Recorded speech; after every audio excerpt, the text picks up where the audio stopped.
یہ بدر کا مارکا بڑا عظیم مارکا تھا۔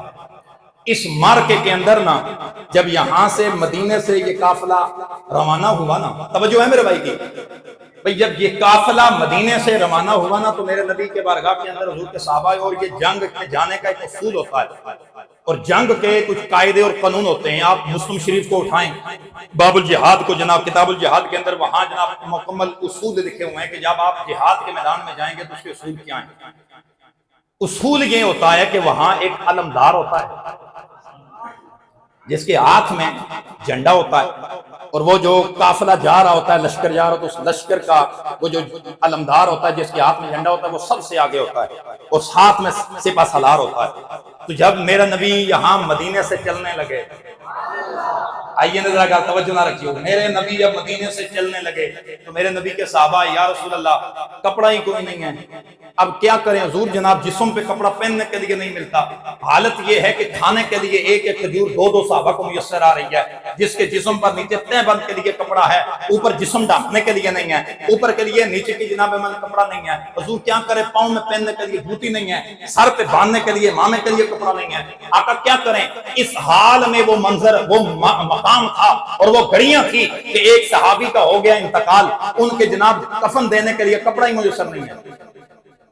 اب کیا کریں بھائی؟ کپڑا کہاں سے لائیں؟ حضور کے بارگاہ کے اندر آیا، رسول اللہ کپڑا ہی نہیں ہے۔ سر کو ڈھانپتے ہیں تو ان کے جناب پاؤں ننگے ہو جاتے ہیں، پاؤں کو ڈھانپتے ہیں سر ننگا ہو جاتا ہے، کپڑا نہیں۔ سرکار نے فرمایا ایسا کرو، سر ڈھانپ دو، پاؤں کے اوپر جناب پتے ڈال دو اور اس صحابی کو دفن کر دو۔ یہ عالم تھا اس دور کا۔ تو جب اس دور کے اندر پھر صحابہ حضور کی بارگاہ میں، یا رسول اللہ علم بھی تو بنانا ہے۔ بسم اللہ، ہاں جی سمجھیے گا، اے علم نہیں جو اور جہاد والا علم ہے، یہ علم بھی تو بنانا ہے۔ حضور جہاد کے میدان میں جا کر جو لشکر کی ایک جناب نشانی ہوتی ہے وہ علم ہوتا ہے، تاکہ جب اسلامی لشکر آئے اس کا ایک علم ہو، وہ لے کر آگے آگے بڑھیں۔ تو جب وہ آگے آگے جائیں گے تو پتہ چلے گا کہ یہ لشکر آ رہا ہے، یہ جہاد کا لشکر آ رہا ہے۔ حضور کیا کریں؟ میرے نبی کریم نے گھر میں ادھر ادھر دیکھا، بڑے توجہ سے بڑے پیار سے سننا یار، گھر میں میرے نبی نے ادھر ادھر دیکھا اور تو کچھ نظر نہ آیا، ایک چادر تھی، میرے نبی نے فرمایا یہ لو اس چادر کو جھنڈا بنا دو۔ خدا دی قسم کر کے آنا، اگر تہاڈا دل اور تہاڈا ذہن حاضر ہویا تسی تڑپ اٹھو گے، قیامت تک تسی جناب میں دعا دو گے۔ اگر تہاڈی ذہن حاضر ہویا میرے جملے دے اوتے، میں جملہ جدوں آؤٹ کراں گا تو تہاڈا ایمان اگر تازہ نہیں ہویا تو پھر گل کریو۔ سرکار نے وہ چادر ایک دی، فرمایا اس کا جھنڈا بناؤ۔ حضور ہن یہ جھنڈا کد کے ہاتھ میں دئیے؟ فرمایا میرے علی کے ہاتھ میں۔ علی دا نام آیا تو منافق اور مومن دی پہچان بھی ہونی ہے۔ بسم اللہ، اونچی بولو سبحان اللہ۔ حضور کس کے ہاتھ میں دیں؟ فرمایا علی کے ہاتھ میں دو۔ مولا علی کے ہاتھ میں لو۔ بھائی بدر کے جناب من لشکر کا جو جھنڈا تھا وہ حضرت مولا علی کے ہاتھ میں آ گیا۔ بدر کا جو جناب سپہ، بدر کے مارکے میں جانے کے لیے لشکر کے آگے آگے چلنے کے لیے جو علمدار تھا وہ مولا علی تھا، وہ مولا علی تھا، وہ حسنین کا بابا تھا، وہ زہرا کا شوہر تھا، وہ ابو طالب کا بیٹا تھا، میرے نبی نبی کا جانی تھا، وہ مولا علی تھے۔ وہ لشکر کے آگے آگے جھنڈا لے کے جا رہے ہیں، لیکن آؤ ذرا جو میں جملہ تمہارے دینے لگا ہوں وہ جملہ آ رہی ہے، اس کی توجہ رکھیے گا۔ وہ جو چادر میرے نبی نے دی، فرمایا اس کا جھنڈا بناؤ۔ یہ چادر پتہ ہے کون سی ہے؟ یہ چادر کوئی اور نہیں، یہ چادر ام المومنین سیدہ عائشہ کے سر کی چادر ہے۔ جس سمجھ آئیے وہ بولے سبحان اللہ۔ میں ایتھے ہوں تانوں گل سنانی، یہ کس کی چادر تھی؟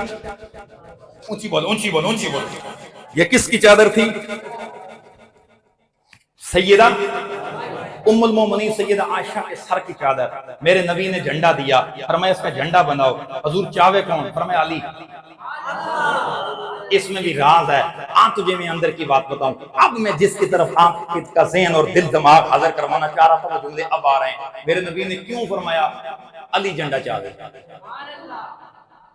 حضور یہ بھی تو کہہ سکتے تھے کہ ابو بکر کو دے دو، عمر کو دے دو، عثمان اٹھا لے، طلحہ اٹھا لے، ابو عبیدہ اٹھا لے، یہ اٹھا لیں، حضرت سعد اٹھا لیں، حضرت مقداد اٹھا لیں، لیکن فرمایا علی کے ہاتھ میں دو۔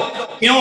اس کی وجہ یہ ہے، بڑی زبردست تعویل کی ہے شیخ سیال لجپال نے، سیال لجپال رحمت اللہ تعالیٰ علیہ نے قربان جاؤں شیخ سیال پر، آپ نے جو تعویل فرمائی، آپ نے فرمایا دراصل وجہ یہ تھی کہ سرکار نے سیدہ ام المومنین سیدہ، توجہ رکھیے گا، سیدہ عائشہ کی سر کی چادر کو مولا علی کے ہاتھ میں دے کر جھنڈا بنوایا۔ اس کی وجہ یہ تھی کہ نبی کی نگاہ کرم دیکھ رہی تھی آنے والے دور میں عائشہ کی عصمت پہ لوگ انگلیاں اٹھائیں گے، میری عائشہ کی چادر پہ داغ لگائیں گے، میری عائشہ پہ انگلیاں اٹھیں گی۔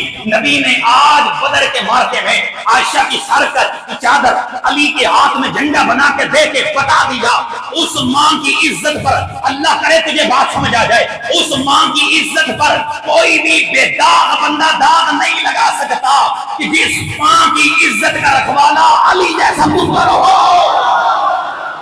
اس ماں کی عزت کی چادر کون لوٹ سکتا ہے؟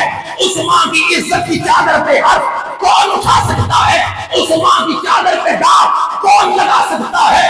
جس ماں کی عزت کا رکھوالا علی جیسا پتر ہو۔ علی تجھے پہ بھی صدقے جائیں، عائشہ تجھے پہ بھی صدقے جائیں۔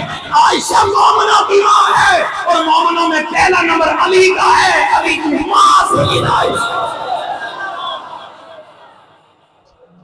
اللہ اکبر کبیرہ۔ سیدہ عائشہ کی چادر کس کے ہاتھ میں؟ ہاتھ بلند کر کے بولو، سیدہ عائشہ کی چادر کس کے ہاتھ میں؟ مولا علی کے ہاتھ۔